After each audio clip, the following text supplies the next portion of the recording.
Welcome to the 2023 Fendt Momentum Crop Tour video. This year, aside from the traditional trials results, we are showcasing soil compaction demonstrations, so we can bring agronomy theories to life.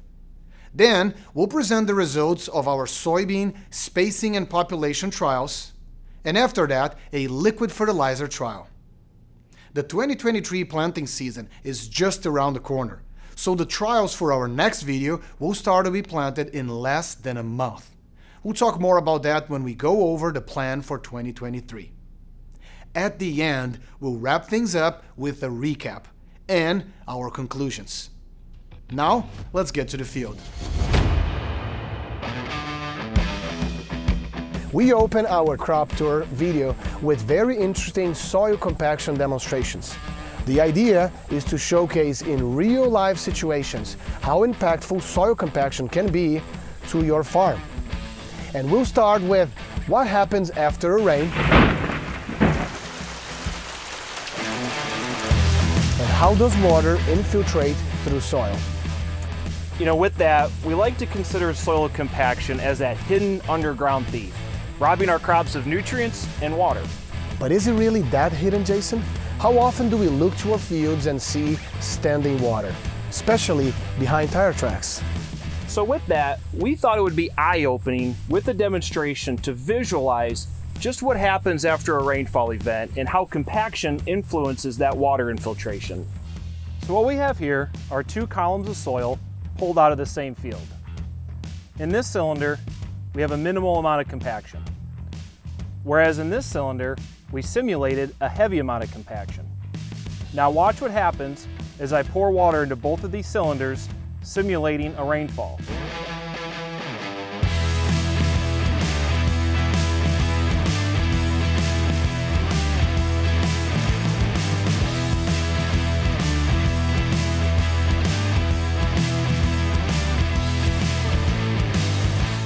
So the first thing you notice is how quickly the water was absorbed in the non-compacted soil, while in comparison to the compacted soil where most of the water is still standing.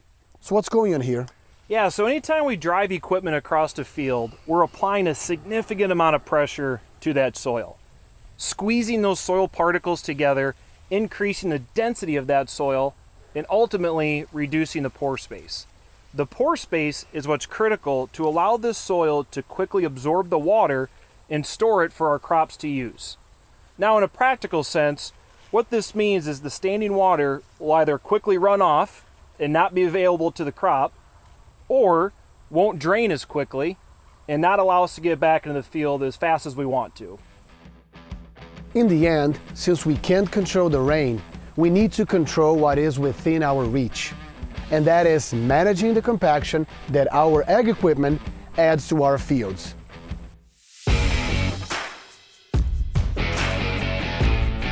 Most of us have taken a trip around the field in the springtime when the planters are running, and as we drive past, commonly we'll see a picture that looks like this. And we ask ourselves, what made these ruts? What are the impacts to the crop? So here we're going to give a real-life demonstration. We've all pulled into fields before where it might be a little bit less than ideal. Might be holding a little bit more moisture than like to. So what we're going to do here is we're going to bury this sensor in the dirt, and we're going to run over it. We're going to make a few passes over it, and we're going to really highlight how our tire inflation system works. So how does that weight and that PSI in the tires, how does that interact with the soil structure? After burying the sensor, we set up an AB line so that guidance would always take us to the same point of the sensor, and we ran all passes at the same speed between 1 and 2 miles per hour. To reproduce the planter weight, we filled the liquid fertilizer tank with 1,000 gallons of water. In these first two passes, you see, we have the planter tires in road mode at 40 psi, which is what most farmers would be running. As a result, the compaction pressure created by the planter tires spiked at 25 and 31.7 psi. Next, we deflated all the planter tires to field mode all the way down to 15 psi. And as you see, a noticeable reduction in compaction pressure in the next two passes. This time, our reading spiked at 16 and 16.9 psi. We'll talk more about the results in a few minutes.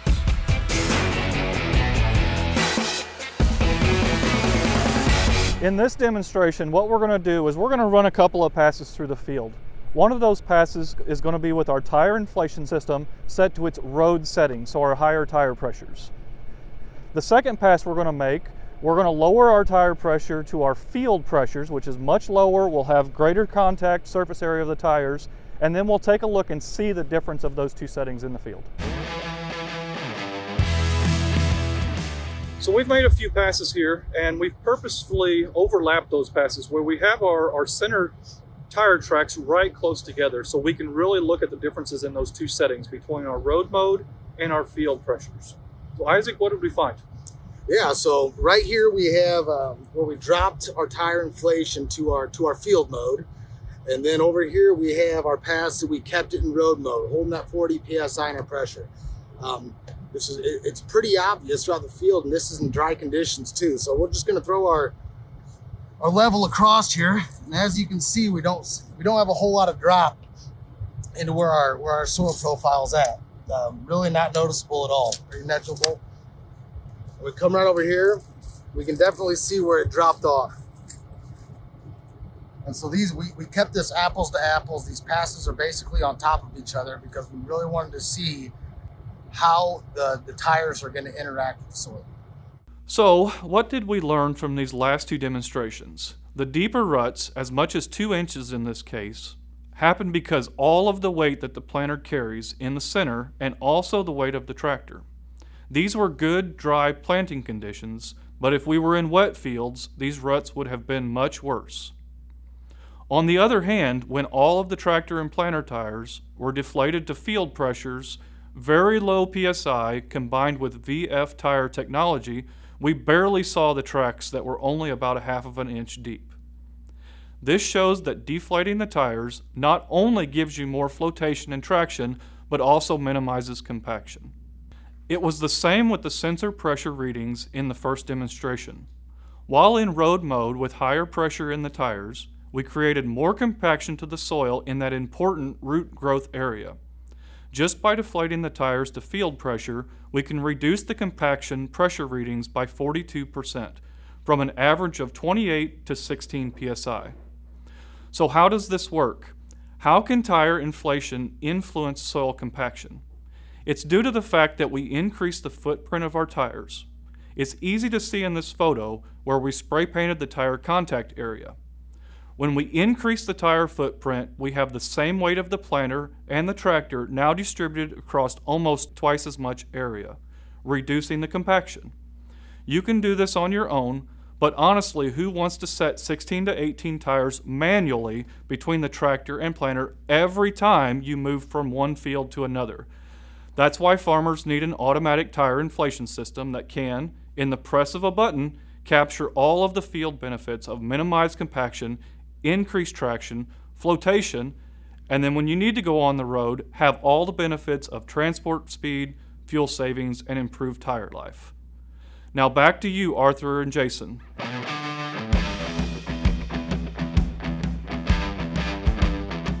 Over the last few years, we've seen a major shift of the total number of soybean acres with drills moving to planters. We've also seen a trend of earlier planting dates. All of that, combined with the rising cost of seed, has renewed the interest in seeding rates and spacing. So that's why we did these trials. So we have 3 trials this year, 1 in Minnesota and 2 in Ohio. And at each trial, we compared 4 different seeding rates at 2 different row spacings. After doing these trials, it reminds me of a quote a farmer once told me, that growing corn is a science, growing soybeans is an art. So let's get artistic, Jason, and let's see what we find. So we're seeing a lot of really interesting things out in the plot today, Arthur, and I have 2 examples with us here today. Both of these plants were pulled out of the 15-inch row spacing. This particular plant was pulled out of the lowest seeding rate, and the first thing we notice on this plant is just the significant level of lateral branching. More lateral branches, higher number of nodes, more opportunities for pods. We compare that to this plant, which was pulled out of the highest seeding rate. So we've had more crowding, we have less lateral branching, lower node number, lower opportunity for pods. However, since we have a higher seeding rate, there's more plants out there to compensate for that loss in pod number. So we'll need to see what the yield data shows. The other thing that we're seeing out there is just the significant differences in plant height. So as we decrease our population, those plants typically get shorter because of the more lateral branching, but also as we narrow up the row spacing, the plants also get shorter as well. So 15s typically shorter than 30s, 7.5s typically shorter than 15s. And so I think really overall this is just a really good example just to show how well adaptive soybeans can be to their environment. I know that I'm really looking forward for the yield results to see which combination we will hire. So let's answer Jason's question on how low can we go on seeding rate while still maximizing yield. The highest yield on the 15-inch spacing trial was with about 90,000 seeds per acre. The risk is if you get hit with weather challenges and bad emergence, your stand could be too low and cost you significant yield. So that's why 130,000 seeding rate is the safe bet for a lot of farmers, giving them a buffer on stand count. This is because soybean seed is relatively less expensive compared to corn. But this trial also showed us something else. Note that as we continue to increase the seeding rate up to 170,000, our emergence percentage drops and yield stays the same. So, what is your soybean seeding rate? And could you be overseeding? If you're trying to make the decision between 15-inch or 30-inch spacing, there are several aspects to consider. Equipment cost, workload management, planting and harvest efficiency, weed and disease control, and obviously yield. In general, there's an expectation for yield benefits to narrow row soybeans, but that is not a guarantee. For example, in our comparison trials, the peak yield was the same on both row spacings. So the only financial benefit on 15-inch spacing was that it required lower population, therefore saving on seed. The problem is that is a relatively small financial saving. So when compared to the investment of a split row planter, in this year's trials, the farmer would be better off planting beans with his 30-inch corn planter. However, there are more things to consider here other than yield. If you're fighting a herbicide-resistant weed, you should go for 15-inch spacing. On the other hand, if you're more concerned about diseases such as white mold, 30-inch spacing is your best option. With all there is to consider for this decision, it is no surprise on how split the country is on the percentage of soybean acres planted by row spacing.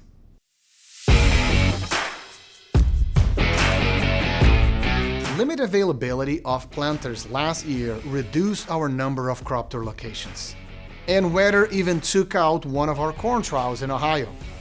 On the flip side, OSU shared with us a liquid fertilizer trial that really connects with our agronomy discussions. Everyone recognizes the yield benefits that one can get from applying fertilizer at planting. Still, adoption is not across the board. Whether it's logistics, too many refills affecting the runtime, or weight of the planter creating compaction and making pinch rows even worse, farmers are still holding back on applying fertilizer at planting. In this trial, we can see yield results comparison from different liquid fertilizer applications. Starting with no fertilizer at all, different ratios of split apply between applying at planting and the rest as side dress versus 100% of the nitrogen applied with the planter. And here are the results. Split apply was the winning treatment. Dividing half of the rate with the planter and half side dressing showed the highest yield. This means a nitrogen rate as high as 30 gallons per acre. And even with a high capacity planter, that will reduce your runtime. The key point here is how much nitrogen should you apply to maximize yield while still being productive. how do you find the balance? Not applying any nitrogen at planting and side dressing 100% in this trial would cost the farmer a lot. The penalty would be more than 10 bushels an acre. We'll come back to this topic at the end during our conclusions.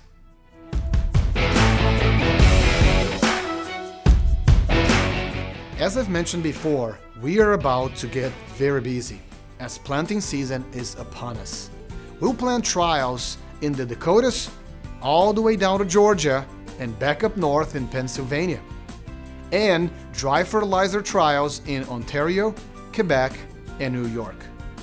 We'll be partnering with farmers in more than 12 locations all over North America.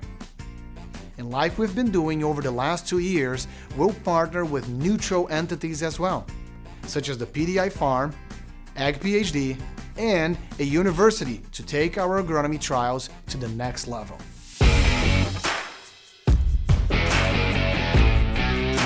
The best seeding rate for our 15-inch spacing beans was between 115 and 130,000 seeds per acre. In this year's trial, we could not find a yield benefit on narrow row beans. Both 15 and 30-inch spacing results were the same. So considering only the savings on seed due to the lower population, in this trial, the farmer would be better off planting beans with his 30-inch spacing corn planter. So to make the best decision, use all information you have on hand. And that includes planting your own plant population trial, like we explained it in our last video. And then make the best call for your operation. Knowing that no matter which spacing you choose, 15, 20, 22, or 30-inch spacing, there's a Momentum model for you. This liquid fertilizer trial showed the benefits of applying fertilizer at planting. A very good thing is that the weeding treatment would recommend splitting your nitrogen rate between planting and side dress, meaning you can increase your runtime. The highest yield came with the nitrogen rate of 30 gallons per acre. This means you could plant 50 acres without a refill on a Momentum planter or 20 acres with most planters out there. Our recommendation based on the trial would be to balance your fertilizer rate at planting with the runtime or the number of refills. Whether if it's 50-50 or 30-70, you know what your nitrogen rate should be so you can still be efficient in a planting window that often can be very short. And obviously, look for a high capacity planter. It was a pleasure to present to you another Fendt Momentum Crop Tour video. And be on the watch for the Crop Tour drops. Short videos and tips we'll post in Fendt's social media channels. For more information about our trials and the Fendt Momentum Planter, visit our website at fendt.com and follow us in social media at Fendt North America. Thank you and have a good planting season.